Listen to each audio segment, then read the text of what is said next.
जानबूझकर अपना हाथ भेड़िए के मुंह के पास ले गया और बोला काट ले। भेड़िया बिना किसी हिचक के एकदम से काट लिया। ये देखकर उसके दोस्त ने जल्दी से अपनी बंदूक उठाई और बाहर की तरफ दौड़ पड़ा। भेड़िया डर गया और तुरंत मुंह हटा लिया, लेकिन लड़के ने अपने दोस्त से कहा कि बंदूक नीचे रख दे और उसे कोई मदद की जरूरत नहीं है। दोस्त को थोड़ी हैरानी हुई, वो समझ नहीं पा रहा था कि लड़का क्या कर रहा है। तभी लड़के ने फिर से भेड़िए से कहा कि वो उसके हाथ को काटे। अब की बार भेड़िए ने हल्के से काटा, जैसे उसे चोट न पहुंचे। ये देखकर दोस्त चौंक गया और अब थोड़ी राहत महसूस हुई। धीरे धीरे लड़के और भेड़िए के बीच में अच्छी दोस्ती हो गई। भेड़िया अब उसके साथ रहने लगा और यहाँ तक कि उसे सोने की तलाश में भी मदद करने लगा। एक दिन लड़का और भेड़िया रोज की तरह खदान में गए। बाहर खड़ा दोस्त अचानक एक जोर की आवाज सुनता है और देखता है कि खदान का एक हिस्सा गिर गया। वो भागकर अंदर गया तो देखा कि लड़का मिट्टी में दबा हुआ है और भेड़िया लगातार खुदाई कर रहा है। दोस्त ने भी मदद की और दोनों ने मिलकर लड़के को बाहर निकाल लिया। जब लड़के ने भेड़िए के पंजों पर मिट्टी देखी तो उसने फिर से उसी जगह जाकर देखा और पता चला कि जिस जगह भेड़िया खोद रहा था वहाँ दीवार में सोना छिपा था। अब डर की जगह खुशी ने ले ली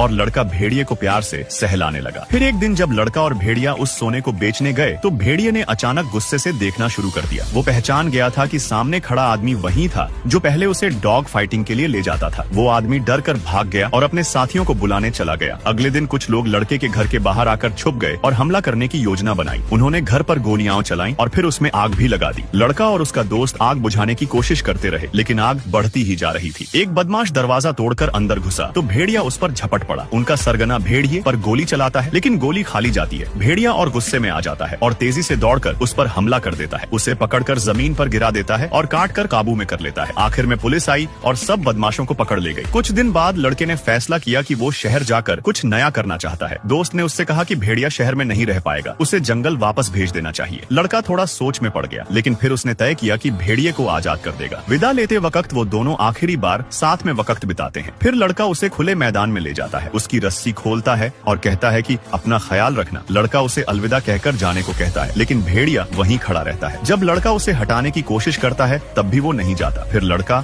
जमीन से एक लकड़ी उठाता है और दिखाने की कोशिश करता है जैसे उसे मारने वाला हो। भेड़िया जो पहले ऐसे अनुभव से गुजर चुका था अब दुखी होकर मुड़ जाता है और चला जाता है। लड़का उसे जाते हुए देखता है और खुद भी वहाँ से निकल जाता है। जब लड़का गाँव लौटा तो दोस्त ने पूछा कि भेड़िया कहाँ है। लड़का कुछ नहीं बोला और चुपचाप गाड़ी में बैठ गया। अगले दिन जब वे बंदरगाह पहुँचे और लड़का अपने साथ सोना लेकर जाने को तैयार था तो उसने रुकर पीछे देखा। वो अब भी भेड़िए को भूल नहीं पा रहा था। दोस्त ने मुस्कुराकर कहा कि वो समझ सकता है। फिर लड़का वापस खदान में लौट आया और जो घर जल गया था उसे दोबारा बनाना शुरू कर दिया। उसका इरादा था कि सब कुछ ठीक हो जाने के बाद वो भेड़िए को ढूंढने जाएगा, लेकिन जैसे ही वो मुड़ा उसने देखा कि भेड़िया वहीं खड़ा है। असल में भेड़िया कभी गया ही नहीं था, वो बस वहीं आसपास रहा और लड़के का इंतजार करता रहा। फिर दोनों दौड़ते हुए एक दूसरे के पास गए और गले लग गए। ऐसे ही इंटरेस्टिंग वीडियोस के लिए